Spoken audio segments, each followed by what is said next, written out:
Muito bem, pessoal, a partir deste vídeo vamos estudar a Lei Orgânica aqui do município de São Luís Gonzaga.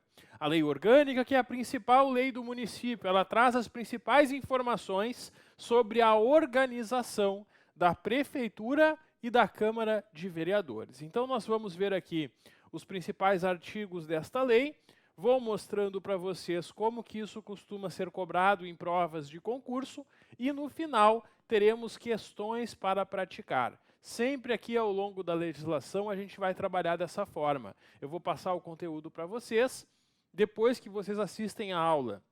É importante que vocês façam leituras e releituras de revisão e depois resolvam as questões que eu disponibilizo também no final do conteúdo.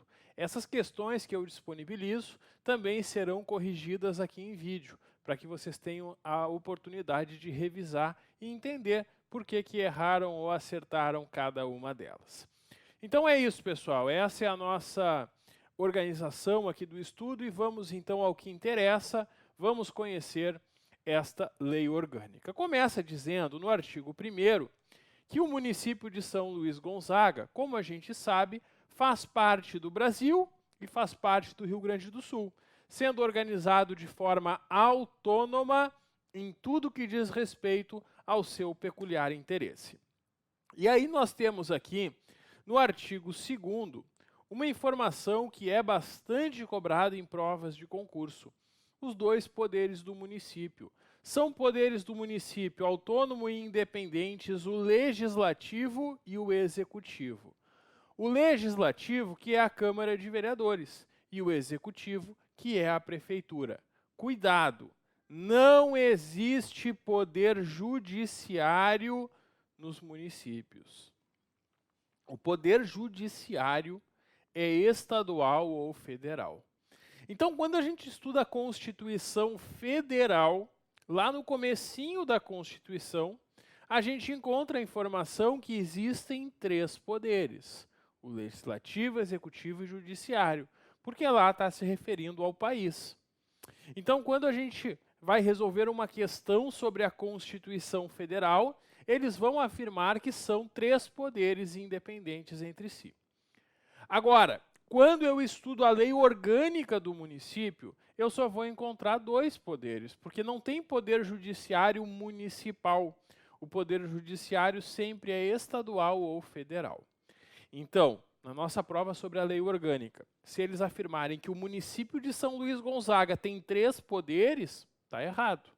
O município de São Luís Gonzaga tem 2 poderes. O legislativo, que é a Câmara de Vereadores, e o executivo, que é a Prefeitura. Cuidado que isso já caiu em prova, essa pode ser uma pegadinha na prova do nosso concurso, que claro, vocês não vão cair nessa.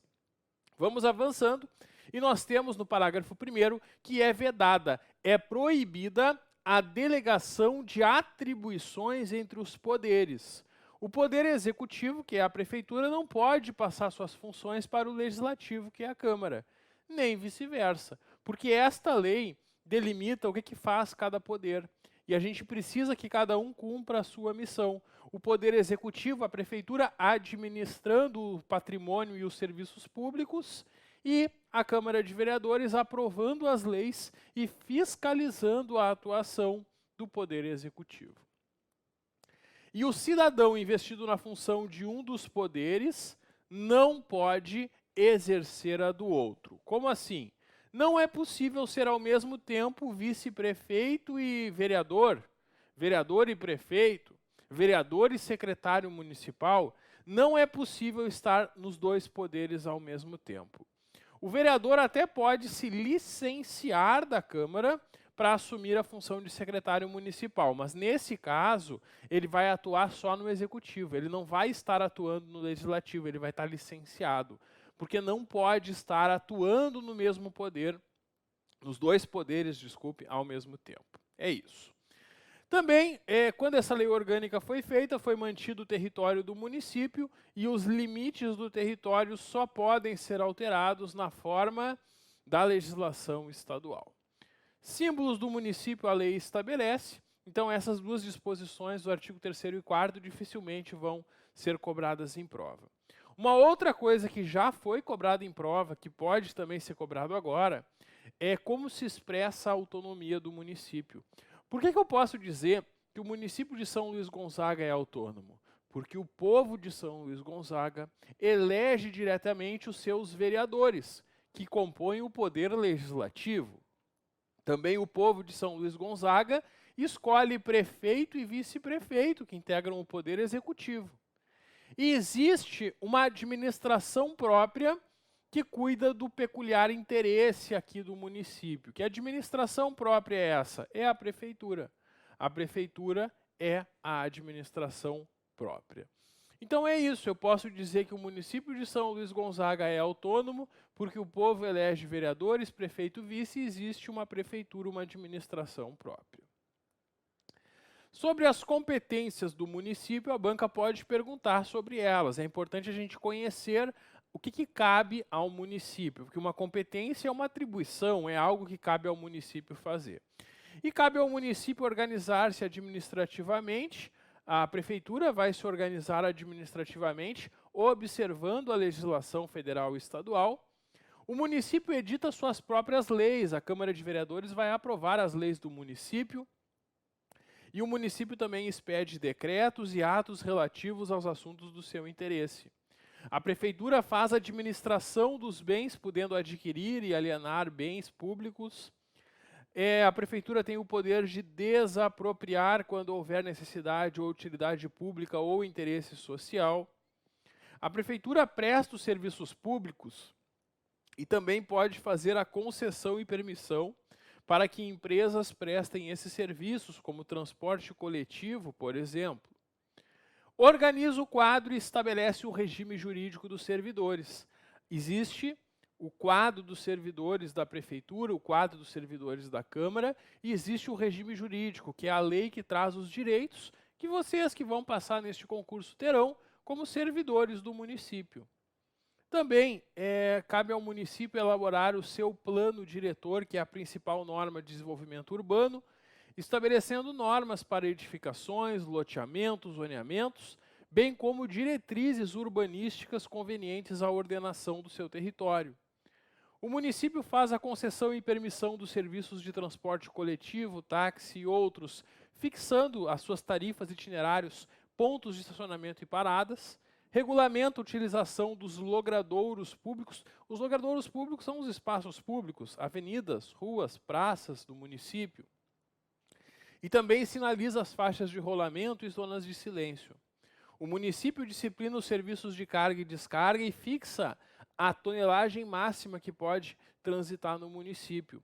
O município também vai disciplinar a limpeza dos logradouros. A coleta do lixo domiciliar, o caminhão de lixo, aquele que passa, é competência do município organizar essa coleta e também dispor sobre prevenção de incêndio. O município vai licenciar os estabelecimentos comerciais, industriais ou de prestação de serviços. Isso aqui é muito importante.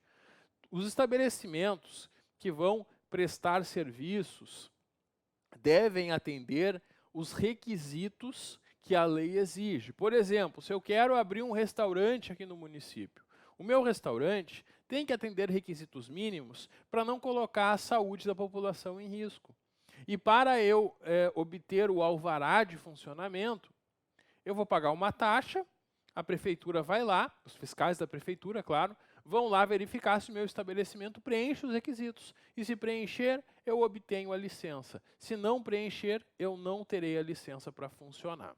Além disso, depois que eu obtive a licença e estou funcionando, o estabelecimento está funcionando, os fiscais da prefeitura vão verificar periodicamente se o meu estabelecimento continua atendendo as condições para funcionar. E se for constatado que não está atendendo, eles podem cassar o alvará, impedindo o meu estabelecimento de continuar funcionando, enquanto estiver sendo danoso à saúde, higiene, bem-estar ou bons costumes. Então, uma função importante que a prefeitura tem é conceder os alvarás e cassar o alvará quando o estabelecimento não atende adequadamente os requisitos. Também o município vai fixar os feriados municipais, bem como o horário de funcionamento dos estabelecimentos, incentivar o comércio, indústria, agricultura, turismo e outras atividades que visem ao desenvolvimento econômico, incentivar e estimular a instalação de microempresas na área de abrangência do município, com a aplicação dos direitos de liberdade econômica ao exercício da livre iniciativa, zelar pela saúde, higiene, segurança e assistência pública, promover o ensino, a educação e a cultura, proteger o patrimônio histórico, observadas as legislações e competências federais e estaduais, e prestar diretamente ou por convênios os serviços locais de abastecimento de água e esgoto, sendo vedada a permissão ou concessão desses serviços à iniciativa privada ou a privatização deles. Bom, essas competências do município podem ser exercidas diretamente pelo município, por meio da prefeitura, ou por meio de parcerias com organizações da sociedade civil ou convênios com outros órgãos públicos. O artigo 8º traz os tributos de competência municipal, e isso é bastante cobrado em prova. Aqui vocês têm que ter cuidado, porque no texto da lei orgânica consta um tributo que não existe mais. E a banca, nas provas, costuma cobrar exatamente o que está no texto da lei. Então, mesmo quando tem algo na lei que na prática não existe mais, a banca pode perguntar em prova. Então, na prova do nosso concurso, se a banca perguntar quais são os impostos municipais, tem 4 possibilidades, muito embora na prática sejam apenas 3 impostos que o município cobra. Quais são os impostos que constam na lei? O Imposto sobre a Propriedade Predial e Territorial Urbana. Esse é o famoso IPTU, aquele que tu paga da tua casa todo ano para a prefeitura. O IPTU é o imposto cobrado pela prefeitura para as propriedades na área urbana do município. Na área rural, não, porque na área rural existe um imposto federal chamado ITR, o Imposto Territorial Rural. E se a banca afirmar que o imposto rural é competência do município, está errado. O município cobra imposto sobre as propriedades na área urbana. Esse é o primeiro imposto, o IPTU. Segundo, transmissão inter vivos a qualquer título. Esse é o ITBI, o Imposto sobre a Transmissão de Bens Imóveis. Quando a gente finalmente consegue comprar nossa casa, tem que pagar um imposto para a prefeitura. É o ITBI, aquele imposto que a gente paga quando compra um imóvel. Aí vem o terceiro imposto, que é o imposto que não existe mais. Já existiu, não existe mais, esse imposto foi retirado da Constituição e os municípios não instituem mais esse imposto. Mas na época que foi feita a lei orgânica, ele existia e foi colocado, que é o imposto sobre a venda a varejo de combustíveis. Quem é que vende combustível a varejo? O posto de gasolina, quando tu vai com o teu carro lá abastecer. E era cobrado um imposto pelo município. Se já é cara a gasolina com a quantidade de impostos que tem hoje, imagina se ainda existisse esse imposto. Esse imposto não existe mais. Já existiu, os municípios já cobraram o imposto dos postos de gasolina, que era o imposto sobre a venda a varejo de combustíveis, exceto óleo diesel e gás de cozinha. Não existe mais esse imposto, mas ele ainda está no texto da lei. E se a banca afirmar que ele é um tributo de competência municipal, dessa forma que está aqui escrito, tu marca que está certo, mesmo sabendo que ele não existe mais. Eu espero que a banca não cobre ele em prova, porque quando a banca cobra, muitos candidatos vão recorrer justamente afirmando que na Constituição Federal não existe mais esse imposto, né? Mas mesmo assim, muitas vezes a banca não aceita recurso e mantém, por estar no texto da lei, essa informação.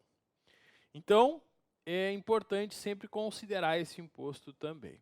Além dele, tem mais um imposto, esse que ainda existe, que é o ISS, ou ISSQN, que é o Imposto sobre Serviços de Qualquer Natureza. As empresas que prestam serviços recolhem o ISS. Cuidado, que a banca pode misturar com esses impostos municipais impostos estaduais ou federais, para tentar te confundir. Então, cuidado, não são de competência do município impostos estaduais, como o IPVA, o ITCD e o ICMS. Esses impostos não são municipais, são estaduais. Também não são do município os impostos federais, como, por exemplo, imposto de importação, imposto de exportação, imposto de renda, o IPI, que é o Imposto sobre Produtos Industrializados. Todos esses impostos são federais, assim como o ITR também. Então, cuidado na hora da prova. Impostos do município, na prática só existem 3. E na tua prova, somente esses 4 que estão aqui no item 1 poderão ser considerados corretos. Além dos impostos, o município também institui taxas. As taxas são instituídas pelo município em razão do exercício do poder de polícia ou serviços públicos que o município presta à população. Também o município pode instituir contribuições de melhoria. Aqui é o seguinte, a prefeitura faz uma obra que valoriza imóveis daquela localidade. Claro, porque se tem uma localidade meio afastada do município, que ainda não tem pavimentação, se a prefeitura vai lá e faz toda a pavimentação, coloca uma praça, um posto de saúde, essa obra feita pela prefeitura valoriza os imóveis que estão naquela localidade, porque torna melhor viver naquele local. Quando a prefeitura faz uma obra desse tipo que valoriza imóveis, ela pode cobrar uma contribuição de melhoria, uma contribuição de cada imóvel que foi valorizado, diminuindo com isso o custo que a prefeitura teve com a obra. Isso é contribuição de melhoria. Claro que essa cobrança só pode ser feita após instituída a contribuição por lei. E também o município pode fazer uma contribuição de iluminação pública, já que o município mantém a cidade iluminada, para cobrir essa despesa, ele pode instituir essa contribuição, que normalmente vem junto com a conta de energia elétrica. Então esses são os tributos aqui do município, caso a banca pergunte, é importante memorizá-los. E o município, além desses tributos que ele cobra diretamente, ele recebe também uma participação de impostos federais e estaduais. Sim, porque tem o Fundo de Participação dos Municípios, uma parte do IPVA vem para o município, uma parte do ICMS vem para o município, uma parte do ITR vem para o município. Então, além dos seus impostos, o município recebe também percentuais de outros impostos. Bom, nosso próximo capítulo aqui trata da administração pública, e o governo municipal é exercido pelo prefeito e pela Câmara de Vereadores, que são órgãos independentes e harmônicos. Sim, o prefeito, que é o poder executivo, e a Câmara de Vereadores, que é o poder legislativo, que a gente já viu que são organizados independentes e harmônicos. No primeiro dia de cada legislatura, peraí, o que é uma legislatura? A legislatura é um mandato de 4 anos. Os vereadores são eleitos para uma legislatura de 4 anos. No primeiro dia do mandato de 4 anos, lá no dia 1º de janeiro, a Câmara vai se reunir numa sessão solene para a posse dos vereadores e eleição da mesa diretora, quando os vereadores recebem o compromisso do prefeito e do vice-prefeito. Então, os vereadores eleitos, no dia 1º de janeiro do primeiro ano do mandato, vão tomar posse, vão eleger uma mesa. A mesa da Câmara são os vereadores que vão comandar a casa. Então vai ter lá o presidente, o vice-presidente, secretário. Os próprios vereadores ocupam essas funções. Nessa mesma sessão, também se dá posse para o prefeito e para o vice-prefeito. E se os vereadores não comparecerem na própria posse no dia 1º de janeiro? Aí eles devem comparecer dentro do prazo de 15 dias. Se a posse não ocorrer no dia 1º de janeiro, dentro de 15 dias devem tomar posse, a não ser, é claro, num caso de motivo justificado. Por exemplo, o eleito está com problema de saúde que impede ele de comparecer para a própria posse. E enquanto não ocorrer a posse do prefeito, o vice-prefeito assume a função. E se os dois estiverem ausentes, enquanto o prefeito e vice-prefeito não tomam posse, o presidente da Câmara substitui temporariamente o prefeito. Aí tem aqui o compromisso que vai ser prestado pelos vereadores. Isso eu nunca vi ser perguntado em prova, mas está aí.